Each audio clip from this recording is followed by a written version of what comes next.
Hello বন্ধুরা, স্বাগতম technical মাফিতে। আজ আমি আপনাদের জন্য নিয়ে এসেছি পোকো M7 Pro এর ফুল রিভিউ। এই ফোনের বাজেট রেঞ্জ একটা দুর্দান্ত চয়েস হতে পারে, তবে এটি কি আসলেই সেরা? এর ক্যামেরা, ডিসপ্লে, পারফরমেন্স, ব্যাটারি এবং গেমিং কেমন হবে সব কিছু আজকে ভিডিওতে বলে দেওয়ার চেষ্টা করব। তো ভিডিওটা কেউ স্কিপ করবেন না, স্কিপ করলে অনেক কিছু মিস করতে পারেন। তো চলুন শুরু করা যাক আজকের ভিডিও। চলুন দেখি পোকো M7 Pro এর বক্সে আমরা কী পাচ্ছি। প্রথমে রয়েছে ইউজার ম্যানুয়াল এবং সিম ইজেক্টর টুল। এরপর রয়েছে আমাদের ফোনটি, যা প্রিমিয়াম ডিজাইনের সঙ্গে এসেছে। বক্সের ভিতরে আরও পাওয়া যাচ্ছে 45 ওয়াটের চার্জার এবং টাইপ সি এর কেবল, একটি সিলিকন ব্যাকার কভার যা দেওয়া হয়েছে বেশ ভালো কোয়ালিটি ফুল। ফোন হাতে নেওয়া এবং প্রথম ইমপ্রেশন, ফোনটি হাতে একদম প্রিমিয়াম ফিল দিচ্ছে। এর গ্লাস ব্যাক এবং মেটাল ফ্রেম একে আরও আকর্ষণীয় করে তুলেছে। ফোনটি দেখতে কিছুটা পোকো X সিরিজের মতো, তবে আরও স্টাইলিশ করা হয়েছে। চলুন এবার ফোনের ডিজাইন প্লাস ডিসপ্লে টেস্ট করা যাক। ফোনের ওজন মাত্র 195 গ্রাম, তাই হাতে ধরতে বেশ comfortable. Side frame metal finishing থাকা, হাতে গ্রিপ ভালো পাওয়া যায়। ডান পাশে রয়েছে ভলিউম ব্রেকার এবং পাওয়ার বাটন, যাতে ফিঙ্গারপ্রিন্ট সেন্স রয়েছে। নিচের দিকে রয়েছে type C port, speaker, grill এবং মাইক্রোফোন। উপরের দিকে IR ব্রাস্টার, সেকেন্ডারি মাইক্রোফোন এবং 3.5 mm হেডফোন জ্যাক রয়েছে। এবার ডিসপ্লে নিয়ে কথা বলা যাক। পোকো M7 Proতে রয়েছে 6.67 ইঞ্চি গোল্ডেন ডিসপ্লে, যা 120 হার্জ রিফ্রেশ রেট সাপোর্ট করে। এই ডিসপ্লে HDR10+ এবং 1300 নিটস ব্রাইটনেস সাপোর্ট করে। কালার খুবই রাইট এবং কন্ট্রাস্ট অসাধারণ। নেটফ্লিক্স, ইউটিউব ও গেমিং ডিসপ্লে খুব ভালো পারফরমেন্স দিচ্ছে। চলুন এবার পারফরমেন্স এবং গেমিং নিয়ে কথা বলা যাক। প্রসেসর এবং RAM। এই ফোনটি চালিত হচ্ছে MediaTek Dimensity 7025 আলট্রা চিপসেট দিয়ে।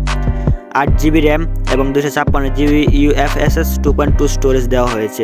দৈনন্দিন কাজ যেমন সোশ্যাল মিডিয়া, ব্রাউজিং, মাল্টিটেক্সটিং খুব ভালোভাবে চলে। Gaming test, PUBG code split 9, PUBG 16 FPS performance খুব ভালো। Call of duty high graphics একদম স্লো চলে। স্প্লিট 9 লোডিং টাইম কম এবং গেম প্লে স্লো। তাপমাত্রা ও ব্যাটারি ড্রেন, টানা 30 মিনিট গেমিং করার পর ফোনের তাপমাত্রা 42 ডিগ্রি হয়েছে। 30 মিনিটে মাত্র 12% চার্জ কমেছে। চলুন এবার ক্যামেরা এবং ভিডিও নিয়ে কথা বলা যাক। ক্যামেরা, মেন ক্যামেরা হচ্ছে 50 মেগাপিক্সেল এবং plus 18 megapixel ultra wide camera. 20 megapixel front camera মানে সামনের ক্যামেরা হচ্ছে 20 মেগাপিক্সেল, যা AI বিউটি মোড সাপোর্ট করে। এতে 4K ভিডিও রেকর্ডিং এবং OIS আছে। ডে লাইট ফটোগ্রাফি, ছবিগুলোতে কালার অ্যাকুরেসি এবং ডিটেলস ভালো। নাইট মোড কিছু নয়েজ দেখা যায় গেলেও ডিটেলস ভালো রয়েছে। পেন্ট মোড, ব্যাকগ্রাউন্ড এজেন্ট যথেষ্ট ভালো এবং সাবজেক্টিভভাবে আলাদা রয়েছে।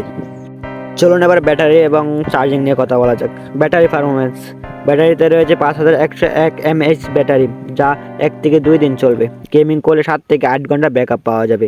চার্জিং স্পিড, 45 ওয়াটের চার্জিং ফলো করলে 0 থেকে 100% মাত্র 60 মিনিটে ফুল চার্জ হয়ে যাবে। সফটওয়্যার ও UI, পোকো M7 Pro চলবে HyperOS এর উপর, যা Android 14 ভিত্তিক। কিছু রেটুয়াল রয়েছে, তবে সেগুলো আনইনস্টল করা যায়। UI একদম স্মুথ এবং অ্যানিমেশন অনেক ভালো। এবার চলুন ভালো এবং খারাপ দিকগুলো তুলে ধরার চেষ্টা করি। প্রথমে ভালো দিকগুলো তোলার চেষ্টা করি। ভালো দিকগুলো হচ্ছে প্রিমিয়াম ডিজাইন, উজ্জ্বল 120 hertz golden display, 50 MPR camera ভালো পারফরমেন্স দেয়, ব্যাটারি ব্যাকআপ ভালো। এবং দুর্বল দিকগুলো হচ্ছে বা খারাপ দিকগুলো হচ্ছে নাইট মোড ক্যামেরা কিছু নয়েজ দেখা যায় এবং গেমিংয়ে অতিরিক্ত লোড দিলে সমস্যা ল্যাগ হয়। ফাইনালি রেজিস্ট্যান্ট, আপনার যদি 15 থেকে 20 হাজার টাকায় ভালো ডিজাইন ডিসপ্লে ক্যামেরা ফোন দরকার হয়, তাহলে পোকো M7 Pro নিঃসন্দেহে ভালো অপশন হতে পারে আপনার জন্য। তো আজকে ভিডিওটা এতটুকু ছিল। একটু ভালো লাগলে চ্যানেলকে সাবস্ক্রাইব করে পাশে থেকে বেল আইকন অন করে দেবেন। সকল টেক সম্পর্কে জানতে বা টেকনিক্যাল সম্পর্কে জানতে আমার চ্যানেলকে সাবস্ক্রাইব করে পাশে থেকে বেল আইকন অন করে দেবেন। সকল আপডেট পেয়ে যাবেন। ধন্যবাদ।